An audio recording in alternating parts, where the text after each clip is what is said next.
você tem filhos ou convive com crianças, talvez você já tenha passado por alguma situação que te deixou um pouco constrangido a respeito da educação sexual dentro do convívio familiar. Se você tem interesse em entender um pouquinho mais como acontece a construção da sexualidade na infância, me acompanha nesse vídeo, porque esse é o tema de hoje. A construção da sexualidade se inicia ainda dentro do útero no âmbito biológico. E a partir do momento que a criança nasce, ela começa a desenvolver também no âmbito psicológico. Quando a gente tem uma criança sob os nossos cuidados, é muito importante nós encararmos a sexualidade como algo natural. Por que eu quero passar essa mensagem antes de qualquer coisa? Eu, como ginecologista, encontro todos os dias mulheres com queixas de dificuldades sexuais dentro dos seus relacionamentos, casamentos, por questões decorrentes de uma educação repressora. Você pode passar os seus valores morais sem reprimir a sexualidade natural da criança que você está educando. Então, vamos conversar um pouquinho sobre o que acontece em cada fase, né?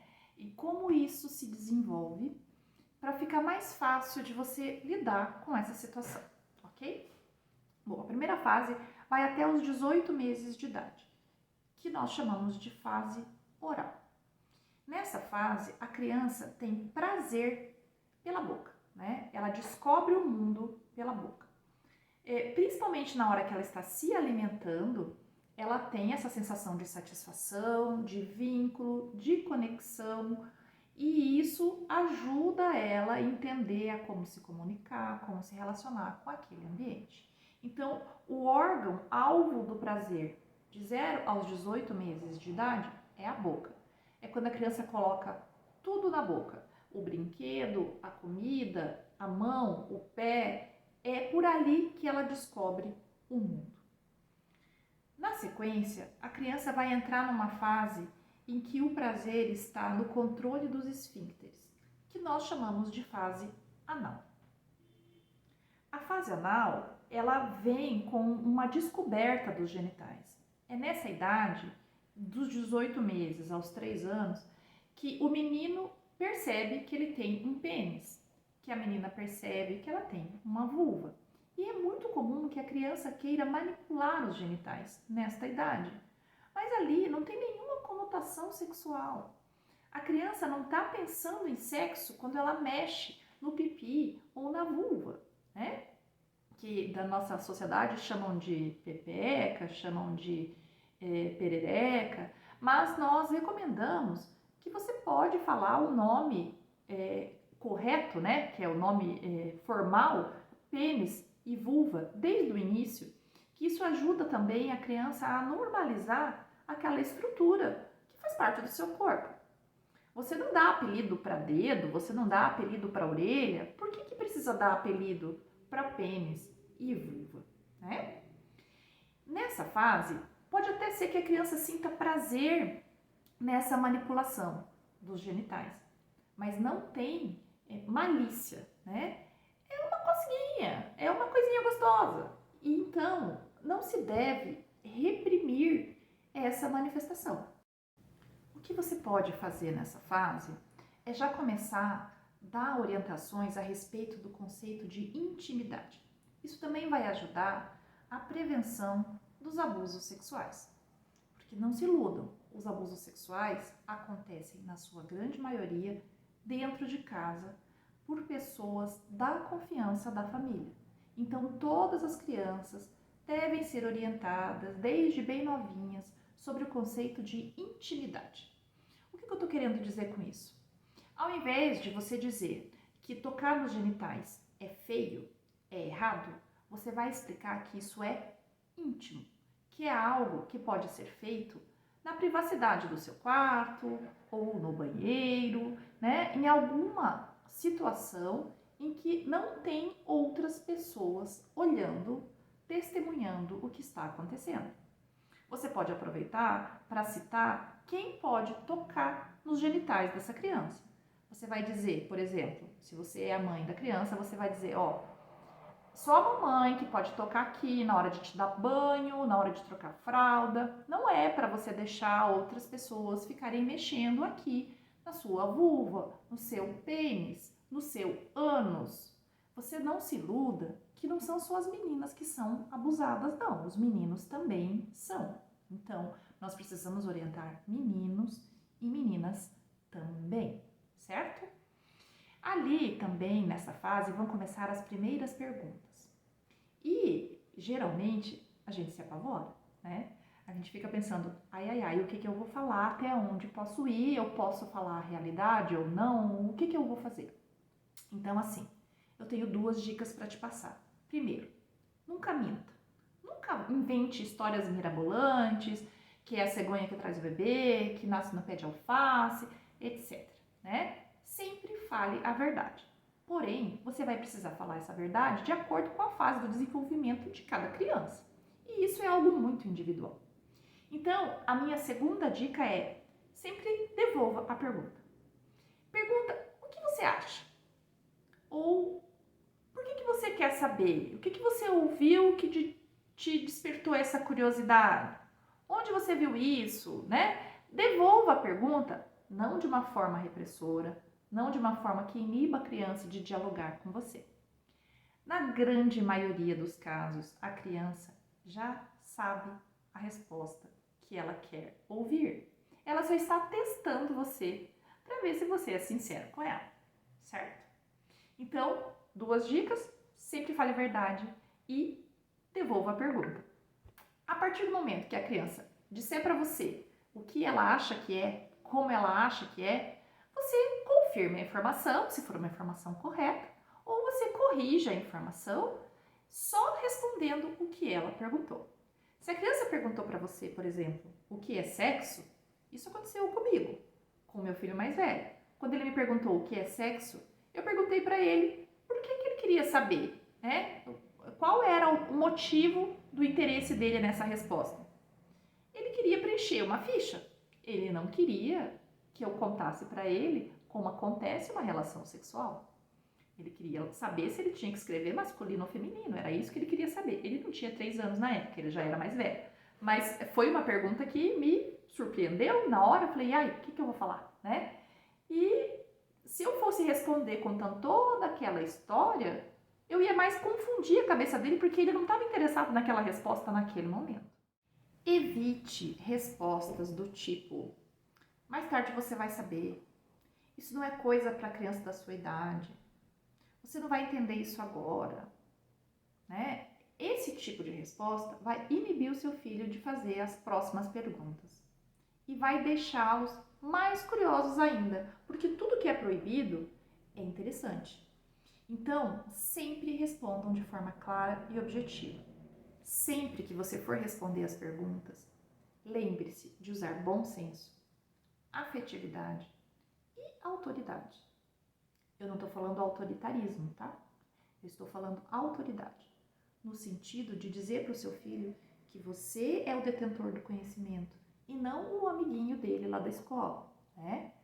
É importante a gente entender que nós precisamos ter abertura com os nossos filhos para que eles nos procurem quando eles estiverem em situações duvidosas, quando eles tiverem curiosidade, mas também a gente não pode se colocar no papel de amiguinho do filho, porque não é esse o nosso papel.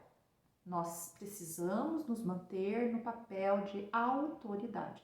Eles precisam respeitar as nossas colocações e as nossas instruções a respeito de qualquer assunto, não só da sexualidade. E com afetividade, bom senso e autoridade, você vai conseguir um ótimo resultado. Nunca, nunca minimize a importância. Minimize. Gente, será que eu falei certo essa palavra? Enfim, nunca diminua a importância da pergunta que a criança está te trazendo. Nunca ridicularize esse questionamento. Sempre responda objetivamente. Respostas curtas, claras. Tente usar termos que a criança consiga entender. E nunca, nunca deixe ela inibida para te fazer a próxima pergunta. vai ser muito comum eles repetirem a pergunta. Isso é um teste para saber se você falou a verdade na vez anterior. E também é muito comum que eles precisem de repetições de informações. Hoje ele quer uma migalhinha, amanhã ele quer outra migalhinha, eles vão juntando um quebra-cabeças. Então eles vão voltar no assunto alguns dias depois. Isso tende a ser um padrão das crianças, porque eles vão processar aquela informação que você deu e aí vão surgir novas dúvidas e eles vão retomar esse assunto alguns dias depois. Observem sempre as brincadeiras das crianças, porque nas brincadeiras eles acabam manifestando as coisas que estão acontecendo com eles no dia a dia. Por exemplo, uma criança que está ali na fase de 3 a 6 anos, que de repente está brincando de bonecas e as bonecas vão ter uma relação sexual, pode estar vendo relações sexuais, ela pode estar testemunhando relações sexuais, ou então ela pode ter assistido programas que não são indicativos para a própria idade, ou até pode estar sendo abusada, né? Cenas de violência, cenas de sexo explícito traumatizam as crianças. Eles não conseguem entender isso como algo prazeroso, eles entendem como agressão. Então, poupem os seus filhos de certos programas de televisão ou até mesmo de situações como a criança está dormindo no quarto e você ter relações sexuais com a criança dormindo no mesmo ambiente. Isso não é legal para a formação da sexualidade do seu filho, da sua filha. É muito difícil falar sobre sexualidade com as crianças. Geralmente, os adultos que foram reprimidos na infância tendem a reprimir também os seus filhos ou as crianças que estão sob a sua tutela, repetindo um padrão que eles aprenderam, né? E é importante a gente quebrar esse paradigma, porque quando a gente não educa os nossos filhos em casa e eles têm curiosidade sobre um determinado assunto, eles vão procurar essa informação. E a gente não sabe onde eles vão encontrar essa informação, nem como eles vão encontrar essa informação. Então, cabe a nós quebrarmos esse círculo de eu não fui educado sexualmente, então também não vou educar sexualmente, e começar a orientar os nossos filhos e a explicar para os nossos filhos o que é cada coisa em seu devido lugar, né? Aí, quando a gente vai entrando na idade ali, entre os 3 e 6 anos, vai ficando um pouquinho mais difícil, porque as crianças entram no que nós chamamos de fase fálica. É uma fase em que eles se interessam muito pelos genitais. Eles ficam curiosos pelo sexo oposto. Os meninos querem saber como é o pipi das meninas. E vice-versa, as meninas ficam interessadas naquele brinquedinho que os meninos têm e que elas querem entender por que o delas é diferente. Então, podem começar as brincadeiras sexuais, né? Que é aquela coisa de um olhar dentro da roupa do outro, né? Um querer perguntar para o outro de onde vêm os bebês, né? Essa curiosidade aumenta muito até os 6 anos de idade, aproximadamente. Gente, eu quero repetir a informação que eu dei ali atrás, na fase dos 18 meses aos 3 anos. Essa curiosidade não é sexual, não tem malícia, tá? Eles não estão pensando em relações sexuais. Nós é que pensamos que eles estão pensando e tendemos a inibir, a reprimir as ações das crianças. Tente se colocar no lugar de orientador, não de juiz, ok? Não coloque na atitude da criança a bagagem que você já traz na sua cabeça, que é muito maior e muito diferente do que está acontecendo com eles, tá bom? Quando essas brincadeiras sexuais acontecem com crianças da mesma idade, nós não consideramos abuso sexual. Você precisa orientar o seu filho, a sua filha, que não é para sair tocando nos genitais dos outros. Mas, se isso acontecer, não pensem que isso tem maldade, porque não tem. Para eles, como eu falei, é só uma sensação. Para eles é a mesma coisa que tocar em qualquer outra parte do corpo. E a gente tem que orientar o que pode e o que não pode ser feito dentro das nossas convenções sociais, certo? Dos 7 aos 10 anos, eles entram numa fase que nós chamamos de fase latente, que é uma fase em que eles se interessam mais pelas questões intelectuais, culturais, o grupo de amigos. Eles não estão tão focados mais nas curiosidades genitais como na fase anterior. Nessa fase ali, o que acontece mais é um início da expressão dos sentimentos, né? Explosões de raiva, impulsos. E isso tudo também tem a ver com a formação da sexualidade. Então, nosso papel é orientar as crianças que nenhum sentimento é feio. Todos os sentimentos são inerentes à nossa humanidade. O que nós precisamos é aprender a como manifestar esses sentimentos dentro da nossa sociedade, da nossa coletividade. Então, ali você vai começar aqueles conceitos, quer dizer, você vai intensificar aqueles conceitos de limites, de respeito à individualidade do outro, respeito às diferenças. Então, toda essa fase ali de latência vai ser muito útil para você trabalhar esses conceitos, que também estão na base da construção da sexualidade do indivíduo. É aí que ele vai aprender que não é não. É aí que ele vai aprender a dizer o que está sentindo. A assertividade, como comunicar o meu pensamento, o meu ponto de vista, sem ofender o outro.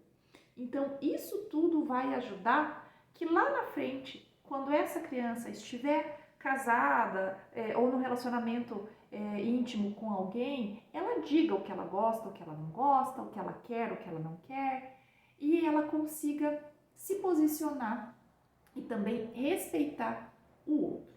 Então, aqui está a construção, a fase da construção crucial para um relacionamento sexual saudável lá no futuro.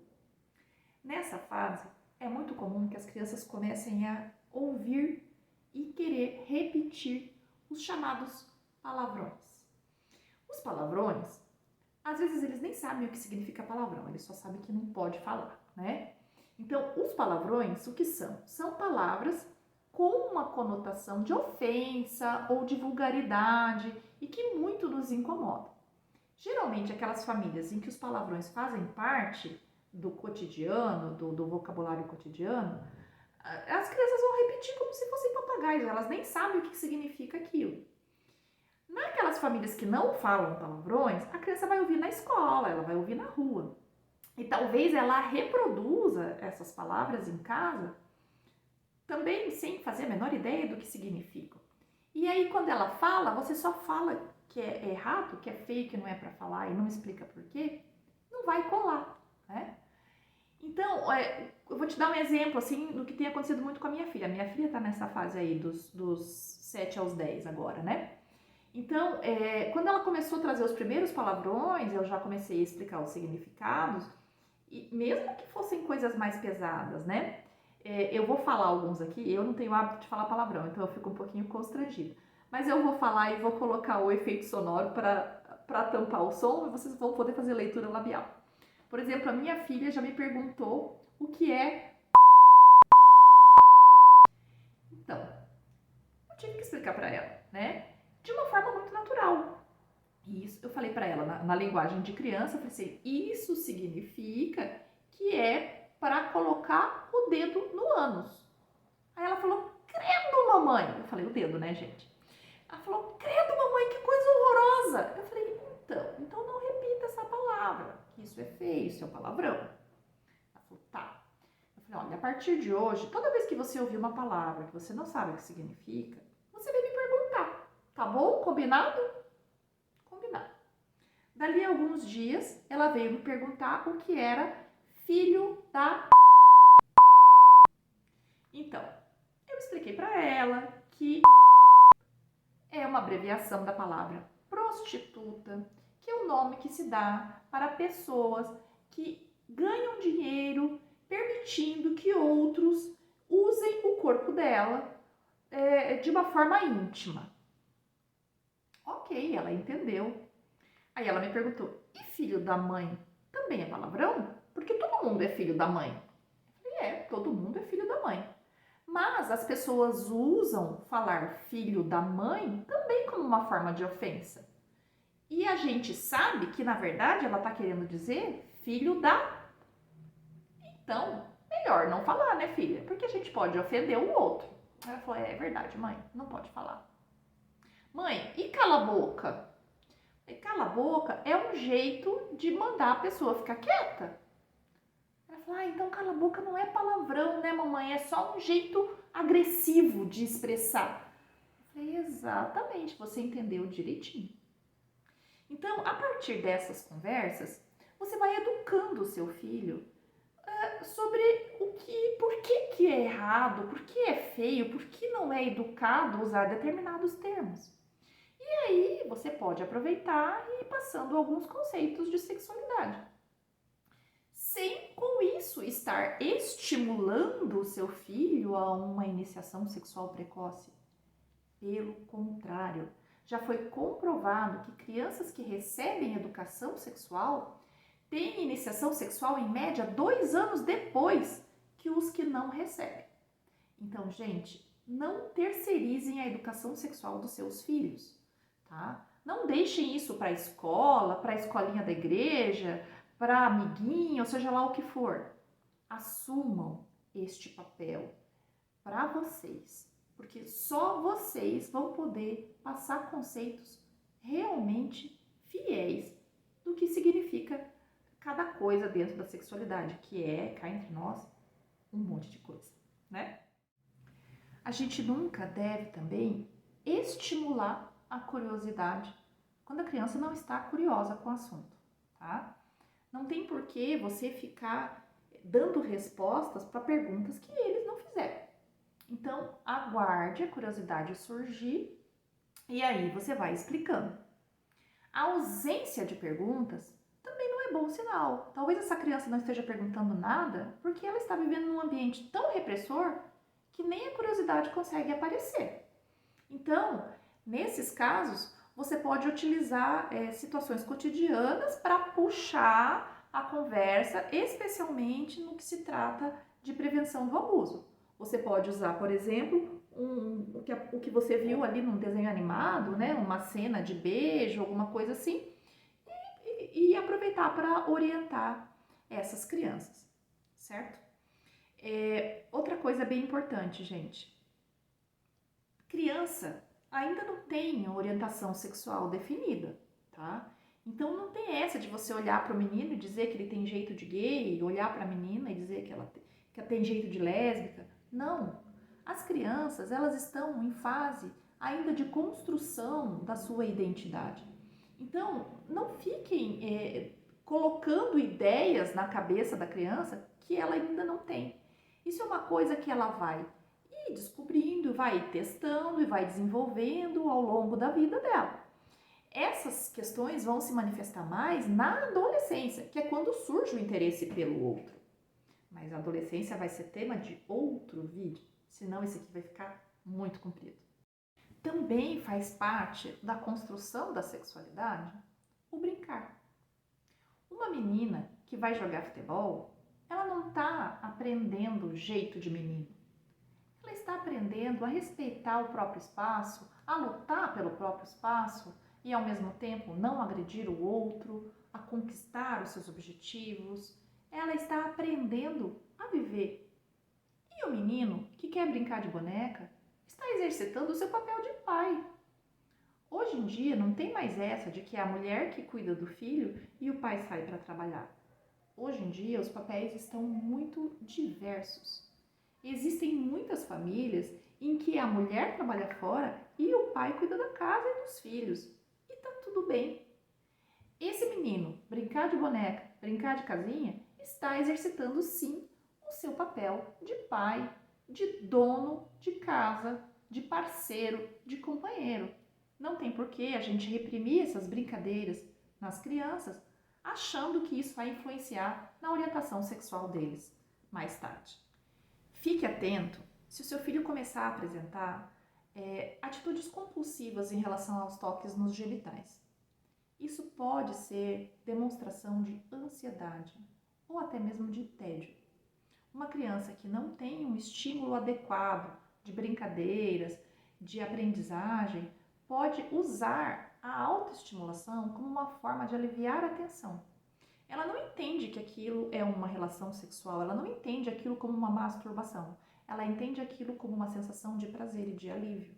Então, se a criança estiver se tocando com muita frequência, isso pode ser um sinal de algo que não vai bem. Da mesma forma, atitudes exibicionistas. Alguém que fica sempre tirando a roupa, mostrando os genitais na frente dos outros adultos, pode ser alguém que está necessitando chamar atenção.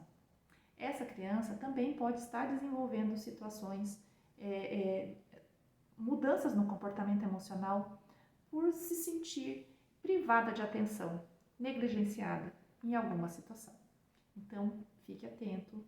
Não use simplesmente reprimir a criança, mas converse, explique e tente perceber se tem algo mais por trás dessas atitudes. Em relação aos abusos sexuais, as crianças que sofrem abuso geralmente apresentam uma mudança repentina do padrão de comportamento. A criança que, por exemplo, costumava ser extrovertida, costumava interagir com todo mundo, começa a se retrair, começa a se esconder. Pode ser que, se for um abusador que der do convívio familiar, essa criança vai começar a evitar a presença daquele abusador. Então, nada pode ser negligenciado pelo adulto responsável. Então, mudanças bruscas de comportamento podem ser um sinal de que tem algo errado acontecendo. Certos conceitos, os nossos filhos já aprendem muito cedo. Por exemplo, a valorização excessiva da aparência, né? Você observar mais a aparência do outro do que o comportamento, os valores, as qualidades, né? Então, ali a gente já precisa começar a trabalhar nos nossos filhos, nas nossas filhas, a amar a pessoa, não o corpo, não a aparência. Se o seu filho ou sua filha não veem o casal, os pais, trocarem abraços, trocarem toques simples assim, tipo chegar e dar um beijinho, eles não vão entender como proceder na vida adulta. A gente não precisa ter vergonha de manifestar carinho, de manifestar amor, de manifestar vínculo na frente das nossas crianças. Eles precisam entender como é um relacionamento saudável. E eles aprendem muito pela observação. Então, não adianta você explicar dizendo que tem que respeitar se você e seu parceiro, sua parceira ficam brigando, discutindo, se agredindo na frente dos seus filhos. Eles vão entender que a atitude é muito mais importante do que as palavras. Então, observem também, se auto-observem, né? Vejam como vocês estão agindo uns com os outros, como vocês estão se posicionando diante dos outros, como é a interação dos adultos daquela família diante das crianças. Tudo isso vai influenciar na construção da sexualidade desses pequenos. E por fim, você não vai conseguir dar a resposta para o seu filho se você não souber a resposta. Então, se desprenda de mitos, se desprenda de crenças que você não sabe nem de onde vem. Se informe, leia, fale com profissionais que estão ao seu alcance, médicos, psicólogos, pedagogos, pessoas que tenham conhecimento na área de sexualidade humana. Porque há muitos mitos por aí e esses mitos atrapalham muito com que as pessoas vivam a sua sexualidade de forma plena. Eu vejo isso todo dia, Pessoas que estão sofrendo simplesmente por desconhecimento da própria fisiologia, da própria anatomia, né? E como é libertador quando essas pessoas adquirem conhecimento a respeito de si mesmas. Se você fica muito inseguro para conversar com seu filho, sua filha, então venha conversar profissional de saúde. Isso vai te ajudar muito no que tange a educação sexual sua e dos seus filhos, ok? Espero que vocês tenham gostado do vídeo. Espero também que vocês compartilhem essas informações com aquelas pessoas que vocês acham que vão se interessar, né? Dá um curtir e até o próximo vídeo.